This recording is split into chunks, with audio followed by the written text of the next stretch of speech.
ముఖ్యంగా తులసి పూజ చేయటానికి నిత్యం విశేషమైతే కార్తీక మాసం మహావిశేషం. అందులో కార్తీక శుద్ధ ఏకాదశి, కార్తీక శుద్ధ ద్వాదశి ఈ రెండు కూడా అత్యంత ప్రధానమైనటువంటివిగా చెప్తారు. తులసి అనుగ్రహం ఉంటే తప్పనిసరిగా సౌభాగ్యం లభిస్తుంది అనేటువంటి విషయాన్ని చెప్తారు.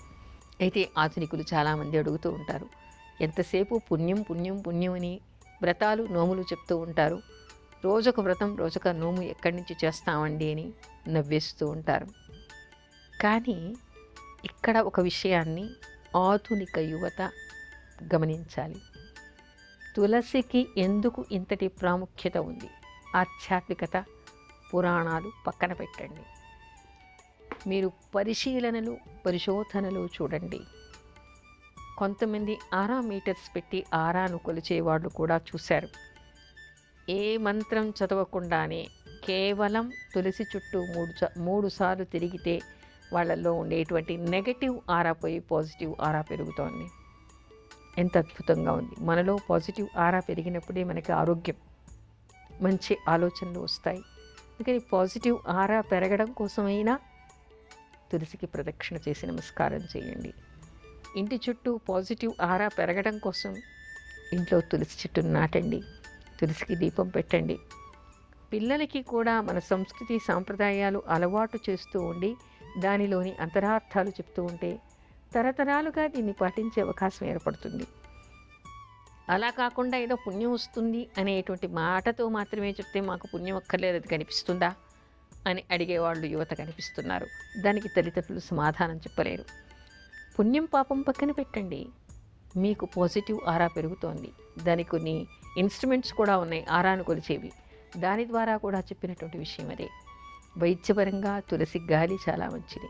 తులసి గాలి పీలిస్తేనే మీకు ఉండేటువంటి కఫ ప్రకృతి పోతుంది, ఆరోగ్యానికి చాలా మంచిది. తులసిని చూస్తేనే కళ్ళకి చాలా చలవ చేస్తుంది. తులసి ఆకుల్ని తులసి తీర్థాన్ని తీసుకుంటే మీలో కఫ ప్రకృతి పోతుంది, ఆస్తమా తగ్గుతుంది, అనారోగ్యం పోతుంది, అనేక రోగాలకి ఔషధంగా పనిచేస్తుంది తులసి. ఆ తులసి దళాలు మరి తీర్థంలో వేసుకుని మనం పుచ్చుకోవటం వలన మనకెంత ఆరోగ్యం చేకూరుతోంది, ఆ విషయాన్ని గమనించారా? మరి ఇంట్లో తులసి చెట్టు ఉంటేనే కదా మనకి నిత్యం వాడుకోవడానికి అవకాశం ఉండేటువంటిది. ఏదో ఒక రకంగా మనం పూజ చేస్తూ భక్తిభావంతో స్వీకరించడం వలన మనకి జబ్బులు పూర్తిగా తగ్గిపోయే అవకాశం ఉంటుంది. నమ్మకం లేని వైద్యం పనిచేయదుట. అదే నమ్మకంతో మనం తీసుకున్నాం అనుకోండి, ఆ వైద్యం చాలా బాగా పనిచేస్తుంది. మరి భక్తిభావంతో పూజ చేసి ఆయుర్వేద పరంగా వైద్యంలో ఉండేటువంటి విషయాలన్నీ కూడా తెలిసి మనం తులసిని వాడుకున్నాం అనుకోండి, సగం రోగాలు అక్కడే పోతాయి. మనకి మానసిక ప్రశాంతత వస్తుంది. ఆధ్యాత్మికంగా చూస్తే పుణ్యం పురుషార్థం, వైద్యపరంగా చూస్తే మనకి ఆరోగ్యం. కార్తీక పౌర్ణిమ విశిష్టత ఏమిటి?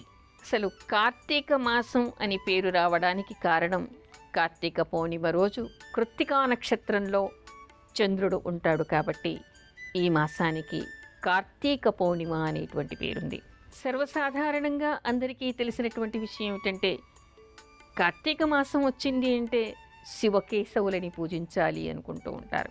శివకేశవుల్ని పూజించడంతో పాటు కార్తీక మాసంలో తప్పనిసరిగా సుబ్రహ్మణ్య స్వామిని కూడా పూజించాలి అని మనకి ప్రామాణిక గ్రంథం అయినటువంటి ధర్మసింధువులో కనిపిస్తోంది.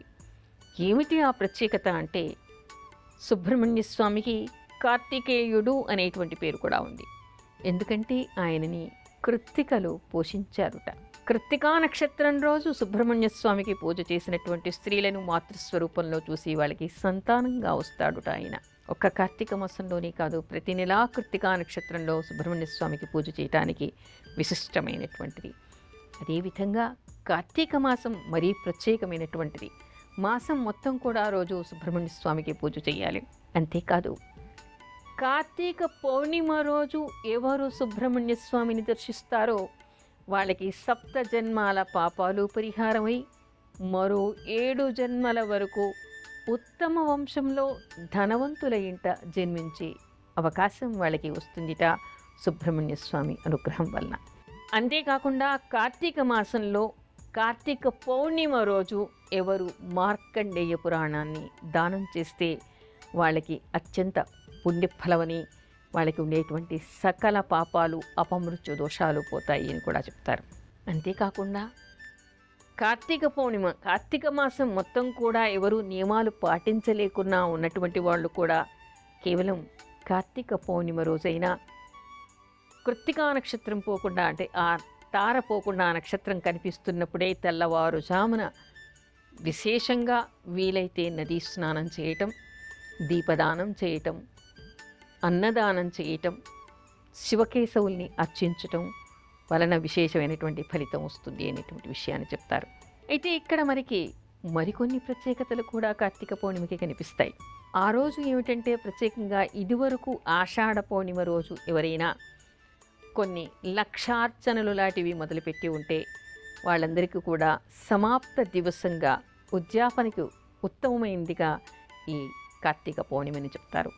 చాతుర్మాస్యాల్లో ఆషాఢ శుద్ధ ఏకాదశి నుంచి కొంతమంది, ఆషాఢ శుద్ధ పౌర్ణిమ నుంచి కొంతమంది చాతుర్మాస్య దీక్ష ప్రారంభించి ఉంటారు.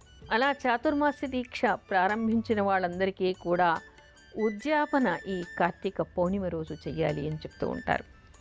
చాతుర్మాస్యాలు ఏమిటంటే 4 నెలలు ఒకే దగ్గర ఉండి ఏకభుక్తం చేస్తూ ఎన్నిటినో త్యజించి కఠినమైనటువంటి దీక్ష చేస్తూ ఉంటారు చాలామంది.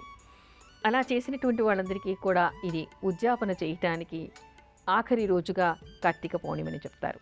అంతేకాకుండా కార్తీక పౌర్ణిమకి ఇంకో విశేషం కూడా ఉంది. అదేమిటి అంటే సాధారణంగా 4 నెలలు లక్షార్చనలు చాలామంది చేసి ఉంటారు.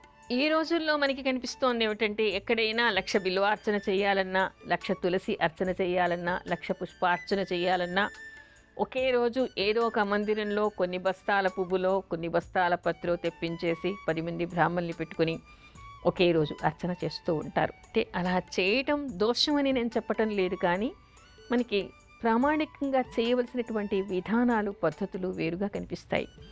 అదేమిటి అంటే ఆషాఢ శుద్ధ పౌర్ణిమ రోజు ప్రారంభం చేసి ఈ చాతుర్మాస్యాల్లో రోజు కూడా సహస్రం లెక్కన ఏ దేవుడికి అర్చన చేస్తారో ఆ దేవుడికి రోజు కూడా చేయటం.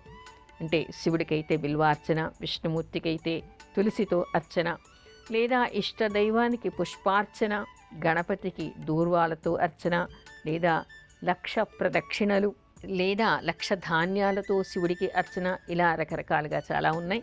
ఇదివరకు కొన్ని మనం చెప్పుకున్నాం, ఇంకా కొన్ని మళ్ళీ తర్వాత ఎపిసోడ్స్లో మనం చెప్పుకుందాం. అయితే అలా ఎవరెవరు 1,00,000 సంఖ్యన పూజ కానీ అర్చన కానీ ఆషాఢ పౌర్ణిమ రోజు మొదలుపెట్టారో వాళ్ళందరూ కూడా ఈ కార్తీక పౌర్ణిమ రోజు సమాప్తం చెయ్యాలని, ఉద్యాపన చెయ్యాలి అనేటువంటి విషయం కనపడుతోంది. అంటే దేనితో చేశారో దానికి చెయ్యాలంటే 1,00,000 బిల్వార్చన చేశారు, అలాంటి వాళ్ళు కార్తీక పౌర్ణిమ రోజు కూడా శివుడికి సహస్ర సంఖ్యతో బిల్వార్చన చేసి ఆ తర్వాత ఒక వెండి బిల్వదళాన్ని, ఒక చిన్ని బంగారు బిల్వదళాన్ని తయారు చేసి ఒకటేమో శివుడికి అర్పించాలి, ఒకటేమో 12 మంది బ్రాహ్మణుల్ని పిలిచి వాళ్ళకి భోజనాలు పెట్టి ఆ తర్వాత వాళ్ళకి కూడా ఈ వెండి బంగారు బిల్వాన్ని దానం చెయ్యాలి. ఒకవేళ తులసితో చేసి ఉన్నారు అలాంటి వాళ్ళందరూ కూడా విష్ణుమూర్తికి సహస్ర సంఖ్యన ఈ కార్తీక పౌర్ణిమ రోజు తులసి దళాలతో అర్చన చేసి ఒక చిన్ని బంగారు తులసి దళాన్ని, చిన్న వెండి తులసి దళాన్ని కూడా తయారు చేసి విష్ణుమూర్తికి ఒక జత, బ్రాహ్మణులకి ఒక జత సమర్పించి సమారాధన చేయాలి అనేటువంటి విషయం. అదేవిధంగా ఏదైనా పుష్పాలతో ఇష్ట దైవానికి చేసి ఉంటే కూడా అదే విధంగా చేయాలి, గణపతికి చేసినా కూడా అదే విధంగా చేయాలి. అంటే ఆషాఢ మాసంలో ఎవరు 1,00,000 సంఖ్యతో ఏదైనా పూజ ప్రారంభించి ఉంటే వాళ్ళందరూ కూడా కార్తీక పౌర్ణిమ రోజు దానికి సమాప్తం చేయాలి అనేటువంటి విషయం మనకి ప్రామాణిక గ్రంథాల్లో కనిపిస్తోంది. అయితే మరో విశేషం కూడా ఉంది.